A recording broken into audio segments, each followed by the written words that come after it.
Next question here is, could you expand on the idea of secret covens, casting certain individuals using numerology and gematria to lasso people to spiritual possession, taking them out to pass entities to the new host? Okay.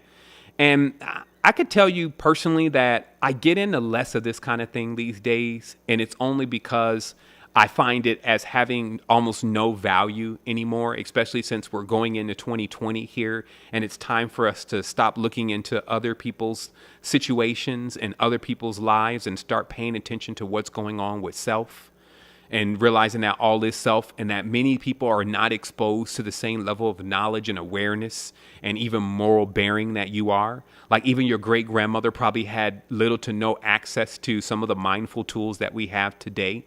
So her frenzy about Jesus may be a direct result of that. But the build is for us to actually, since grandma's DNA is contained within us, now that we have access to all this stuff, to make that upgrade internally, to continuously take all of what we are as a collective forward, or bring it into balance, right? Get the equations happening to where they're balanced and equal and even. That's what we want to do. That's why it becomes so hard for anybody to get out of this place, because when they start thinking about equal and even, they always have something that they don't feel equal to, or they don't feel even with, or that they're trying to put themselves above, or that they feel below. You see how that's all over the place? It's like the stars and the actors. Star and the actor does something, and this star and the actor, now that person is above you, okay? And then, this person and all the things that they cause and they do, now that person, I'm way better than them because I'm awoke. Now the person is below you. But truly, you're messing your own stuff up. If it'd be better for you to sit in a room for a while to stop doing that, that would be the best for you. Rather than jumping onto a news channel, jumping onto the latest conspiracy channel, and downloading more of this, because we have so much of it. I've been in this 10 years, so I know the body of conspiratorial knowledge on the internet, and it helps the neophyte get fired up to make decisions. However, the long haul, not the quarter horse, but the one that is running the whole race, finds out that only has a certain amount of use. And now, instead of pointing the fingers at everybody else, one has to begin to focus on self. So let's talk about how this would work. Instead of in the secret covens with dark possessions and all that, let's talk about how it would work in the realm of harmonics, like with your family. When you go and do the math or the ma'at with your family members and say, okay, he's a 6. Oh, wow, she's a 4. And this is done by the way, for any of those that are just tuning in today, what I was just showing up here is basically this numerological correspondence, which we call Ennealogy and also Joydish numerology. You will see here there's a number. Okay, so Saturn is number 8. And that number actually is calculated so easy. It's actually the day of birth, not the whole date of birth, 10/22/78, that's my date of birth. But it's the 22, the actual day I was born on the 22nd, which makes me a 4. Okay, so you can do this number and calculation for yourself really easy. You just 6 plus 2, and I was born on the 21st. 2 plus 1 is 3, so I'm a 3. Okay, so with a 3, and of course we get into this knowledge at length and in depth at Ambassador Training. We always welcome anybody on this call that wants to know more about this. This is just an overview, but wants to know more about themselves. And most importantly, just knowing something is not always the biggest way to learn something. It's experiencing it and being around others that are actually experiencing it. And that's what Ambassador Training is for in Sovereignty Mentorship. But as you see here, there's a number that corresponds to here. And we're going to get 4 and 7 in here shortly. It's just 4 and 7 don't correspond to the days of the week. Those actually correspond to the ecliptics of the moon, North Node and South Node, respectively. But here you will find there's a number. So if you're a number 2, this means that you're a moon. Okay, so if you're born on the 11th, if you're born on the 2nd, this means that you're born on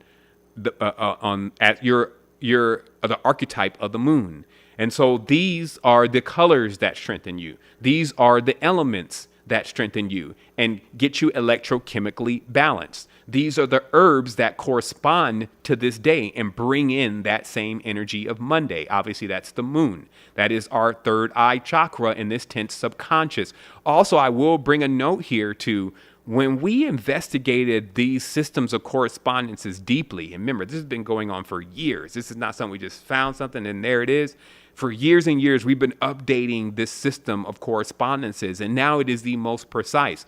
What we found, though, is that the chakras don't actually align with the days of the week like that. They don't. You'll find lots of charts on the internet that say they do, but that's because they're guessing. They're literally guessing. They'll literally say, well, because I think the energy, and this is Capricorn, then it kind of would be, and it's just a guess. But the reason why you won't find those correspondences like that in ancient times is because the chakras themselves actually function within several numbers at times. Like even the root chakra is actually assigned to 2 different numbers, and it's just like that. So you won't find those direct correspondences with the chakras, but what we did was we put the highest level of the correspondence. You find the frequencies, you find the numbers, you find the ruling signs, you find the parts of the body like the anatomy, and you find the resonant numbers. This means other numbers that resonate. Number 1 resonates, number 7 resonates, and number 4 resonate. That means that people that are on those paths will be and have a tendency to be more harmonic, while the other numbers may be a bit more of a challenge. Now, we like challenges at times because they allow us to explore different aspects of self, but it is just a stage of awareness that there are people that will naturally appear as they're challenging you. And that has to do a lot of times with their numerical disposition, okay? And so, again, the reason why this knowledge is so important because it brings in these answers to all of these questions, and it brings in this level of connection with self. And I'll continue what I was saying is, so what happens then is so we talk about bringing this into a practical setting. So what happens is if you start calculating what's going on around you, you will find also, because you always summarize the number. So if you have a number 5, you have a number 7, you have a number 3, you have a number 2, and this is all in the same family. You guys spend all your time in the house together. You add all those numbers up, and then it equates to a number. And then that number it equates to is like the overall energy that the house would be most dynamic in. Okay, and that's how this power works. So if you know that energy is not propelling you in the direction that you want to go, then you find the direction that you want to go, because everything that you can do under the sun is in these days of the week. So you say, well, I really want to bring in more of the Venus kind of energy, or I really want to have this house more like the guru kind of energy. Then you go to that particular number and you find those correspondences and you start doing that in the house. Burn some sage, burn some cypress, bring some silver plates in. Get somebody to drink, some family members to drink some pearl powder. You see what I mean? So play these frequencies, lace these frequencies over the top of tracks. Bring some water in and some fountains into the environment. Like this could be classified even as the feng shui. Start making sure that these areas are strengthened and clear. That's how you would change the resonance in an environment to equate to the results that you're looking for. So rather than thinking of this always being used to take spiritual possession and control people and all that kind of stuff, it's easier to see actually all these forces that we're titling demonic and all this kind of stuff and just call them opportunists. It's easier because then you're not triggering certain things that actually have now become labeled with certain energies and have energies surrounded by. When you say demon, it's like you're saying the word nigger. To be honest, like on the spiritual plane, it's like when you say that word, it's like that's how it makes other beings feel that you can't see when you say that. You know, that's just some word to the wise who can't see beyond anything that their eyes can see, right? That when you use certain words, you offend beings that are around you, just like you would use guttural words that offend people that are around us in our matrix, in our dimension, because then you're just saying a word and you're trying to group everything into that one word.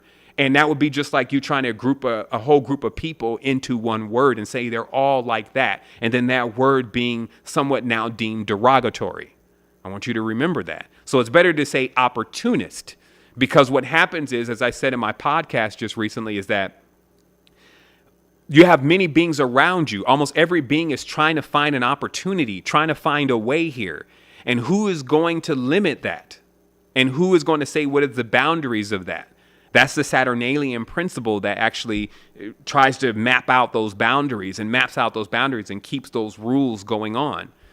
But what I'm saying is that That's what's happening in the reality, is that you have even large families that are opportunists.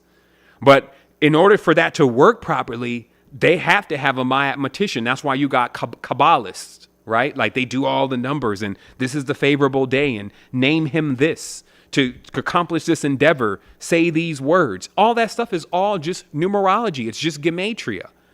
Of course, it's going to be put on the pedestal because even sometimes for stuff to have power, it needs to be on a pedestal. And I talked about this last night in our ambassador training about, see, knowledge right now is given away so freely, people don't even really get the value of it. But back in the day, if you had to cross over a moat, defeat a dragon, and then it was there on top of a rock in the midst of lava, if you finally got the book, you would believe every single thing that it says in it, and you would hold it and protect it because of what you went through to get it. Now we're getting this high power of knowledge because it's really time draws nigh. We need it now. Those who are awake need this knowledge. But it doesn't come under this guise of the auspiciousness of what it really is about how hard it is to obtain it. It's just given to you right here on the internet. And sometimes that's the drawback of all of this. But make that a benefit, that you don't have to go through all those obstacles to get it. You will go through obstacles, if you may, to master it, to become strong in it. But to receive it, don't pass over its value just because you got it so easy and it's there on the website.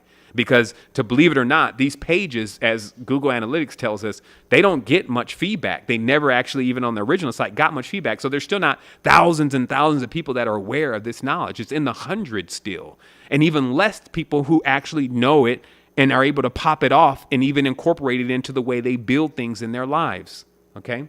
And we're hitting that 10:45 mark, so I'm going to see what exactly I can do on rapid fire.